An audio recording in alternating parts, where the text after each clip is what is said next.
అప్పుల బాధలు వెంటాడుతున్నాయా? అయితే 6 JVR వారి జాతిరత్నాలు ధరించండి.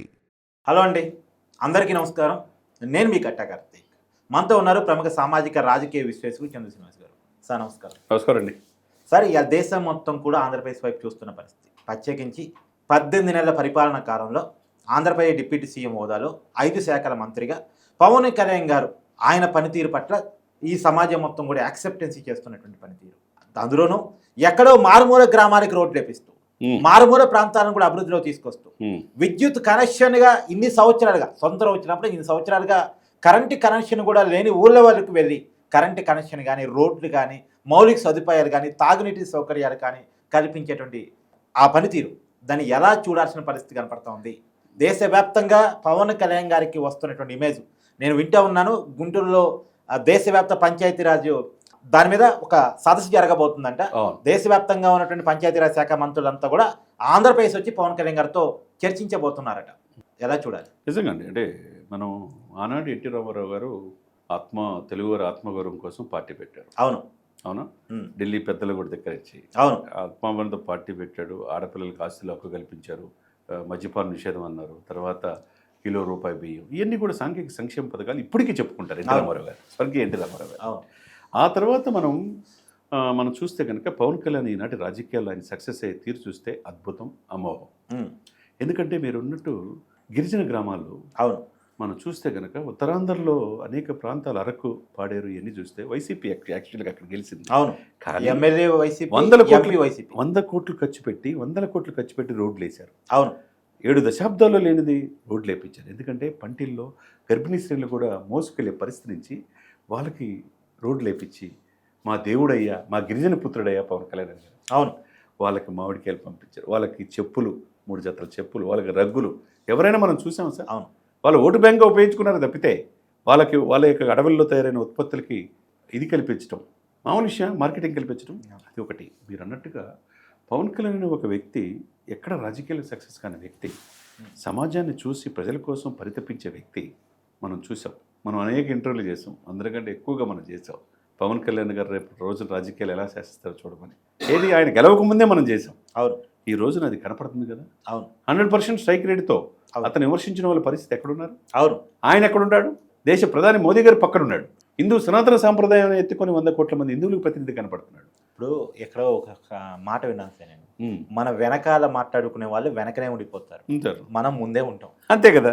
ఆయన విమర్శించిన వాళ్ళంతా ఏమైపోయారు? పోసాని, బోరగడ్డనేలు, నందిగం సురేష్లు, జోగి రమేష్లు, వీళ్ళంతా ఎక్కడున్నారు చెప్పండి సార్. మళ్ళీ మన మాట, ఆయన ఎక్కడైనా బ్యాలెన్స్ తప్పాడా?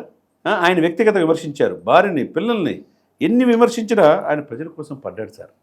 మాటలు పడ్డాడు. ఇప్పుడు ఈ రోజున చూస్తే ఆయన టక్కేసుకుని ఒక ఐటీ కంపెనీకి ఒక అధిపతిలాగా, ఒక పెద్ద ఇంటర్నేషనల్ కంపెనీకి అధిపతిలాగా ఒక ఆంధ్రప్రదేశ్ పరిపాలించే తీరు ఎలా ఉందో రివ్యూ మీటింగ్లు చూడండి.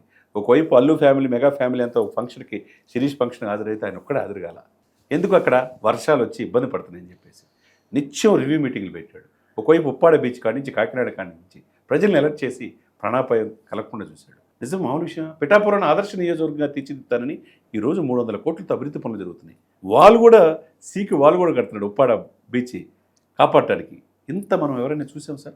స్వపక్షంలో నిపక్షలాగా వీళ్ళలో ఎవరైనా తప్పు చేస్తే మీరు మార్చుకోండి పద్ధతి అని చెప్పి చెప్తున్నాడు. వాళ్ళ మీద ఎంక్వైరీ చేపిస్తారు. ఎవరైనా చూసామా? పంచాయతీరాజ్ శాఖ, గ్రామీణాభివృద్ధి శాఖ, గ్రామీణ మంచినీరు పారుదల, అటవీ శాఖ, సైన్స్ అండ్ టెక్నాలజీ, రోడ్లు, బ్రహ్మాండంగా రోడ్లు ఉన్నాయి. ఈరోజు 12,336 గ్రామాల్లో గ్రామ సభలు పెట్టి వరల్డ్ రికార్డ్ సార్.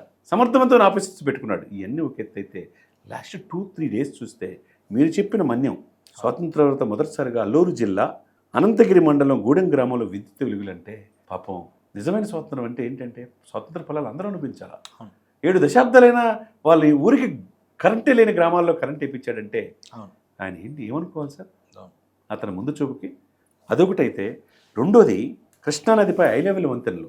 అంటే లంక దీవుల్లో గ్రామాలు ఉంటాయి. దివిసీమ తుఫాను వచ్చినప్పుడు మనకు తెలుసు, మన చిన్నతనంలో అక్కడ గ్రామాలన్నీ కూడా ఇప్పటికి కూడా అనుసంధానం లేవు. వాళ్ళందరికీ హై లెవెల్ వంతెనల ద్వారా అక్కడ కనెక్ట్ చేయాలని చెప్పేసి ఒక నిర్ణయించుకోవడం కావచ్చు. ఈ రెండింటితో పాటు ఆయన ప్రతి పని కూడా సార్, ఎక్కడ సార్ కార్తీక్ గారు, మనం అనేక మంది వస్తుంటారు, పోతుంటారు. రాజకీయాల్లో ప్రజలు మనల్ని పొందేవాళ్ళు కొంతమందే ఉంటారు.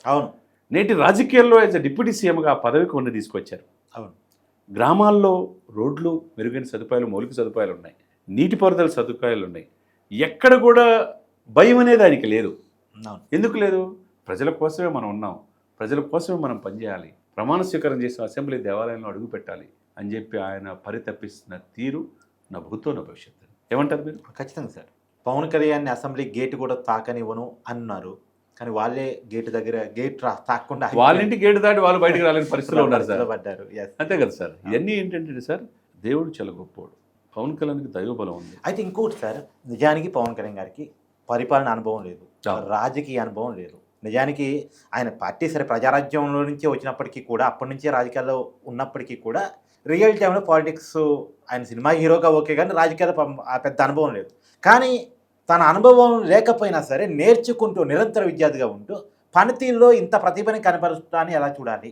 100% మీరు మంచి పాట చెప్పారు. పంచాయతీ స్వాతంత్రం వచ్చే 7 దశాబ్దాల్లో అవును. పంచాయతీలో ట్రాన్స్ఫర్లు కావాలంటే ఒక పంచాయతీరాజ్ శాఖలో ఒక ట్రాన్స్ఫర్కి ఒక 50,000 నుంచి ఒక 5 లక్షల దాకా లంచాలకు అలవాటు పడ్డాయి. ఈ సమయంలో 20,000 ట్రాన్స్ఫర్లు ఒక్క సింగిల్ రూపాయి లేకుండా జరిగింది. First time in history. మామూలు విషయమా చెప్పండి? అవినీతికి వ్యతిరేకంగా అవినీతి వ్యతిరేకంగా. తర్వాత అడవుల పరిరక్షణలో భాగంగా కుంకి వేనుగులు డిస్టిలేషన్ చేసి ఏం చేస్తారో తెలుసా? ఏనుగులు రాపోయిన ఏనుగుల కదలికలతో తీసుకొచ్చి ఆర్టిఫిషియల్ ఇంటెలిజెన్స్ ద్వారా ఈ యొక్క ఇదిని ఆంధ్రప్రదేశే కాకుండా దేశవ్యాప్తంగా తీసుకొస్తున్నాడు. ఎక్కడో కర్ణాటకలో వేరే ప్రభుత్వం ఉంది సార్, అక్కడ కాంగ్రెస్ పార్టీ, అక్కడ సిద్ధరామయ్య గారితో మాట్లాడి 6 కుంకి ఏనుగులు తీసుకొచ్చి పంట పొలాలు ధ్వంసం కాకుండా చేస్తున్నాడు. తర్వాత ఈ ప్రభుత్వం వచ్చిన ఈ 2 సంవత్సరాలు దాదాపు కాలంలో ఎక్కడైనా ఎర్రచందనం కనపడుతుందా? దొంగలు లేదు. వాళ్ళు పత్తా లేకుండా పారిపోయారు రాష్ట్ర సరిహద్దులు దాటి. పుష్పరాజులన్నీ ఏమైపోయారు? అవును. ఎర్రచందనం ఎక్కడో నేపాల్ బోర్డర్లో కూడా దొరికితే తీసుకొస్తున్నారు. ఒకవైపు అడవులను కాపాడుతున్నాడు, ఒకవైపు పంచాయతీరాజ్ వ్యవస్థలో కొత్త సొగసులు రోడ్లు, పంచాయతీరాజ్ వ్యవస్థ దేశంలో రోల్ మోడల్ అయిపోయింది. ఇంకోటి గ్రామీణాభివృద్ధి, గ్రామీణ నీటిపారుదల సస్యశ్యామలంగా ఉంది. ఇంకొకటి అడవులను పరిరక్షణ, సైన్స్ అండ్ టెక్నాలజీ అభివృద్ధి. మనం నిజంగా ఈ వ్యక్తి ఇప్పుడే డిప్యూటీ సీఎంగా ఇట్లా ఉంటే ఈ యొక్క ఆంధ్రప్రదేశ్ రాష్ట్రాన్ని ముఖ్యమంత్రి అయితే ఎలా ఉంటుంది అనేది అందరూ కూడా ఎదురు చూస్తామన్నారు. అంతే కదా? లేకపోతే దేశ ప్రధాని మోదీ గారు కూడా ఈయన పవన్ గారు తుఫాన్ అన్నాడంటే ఆయనలో ఉన్న పరిపక్వత, ఆయనలో ఉన్న నిబద్ధత, ఆయనలో ఉన్న కమిట్మెంటు, ఆయనలో రాష్ట్రం పట్ల ఈ దేశం పట్ల ఉన్న చిత్తశుద్ధి ఆనాడే గ్రహించాడు సార్. అంతే కదా సార్? అవును, ఖచ్చితంగా. కాబట్టి మీరు అన్నట్టు ఈ టాపిక్ పవన్ కళ్యాణ్ అనే వ్యక్తి అటువంటి వ్యక్తులు రేరుగా ఉంటుంటారు. అంటే మోడీ గారు అన్నట్టు ఈయన తుఫాన్లో అవన్నీ కొట్టుకుపోయాయి అంతే. అంతే కదండి. Thank you.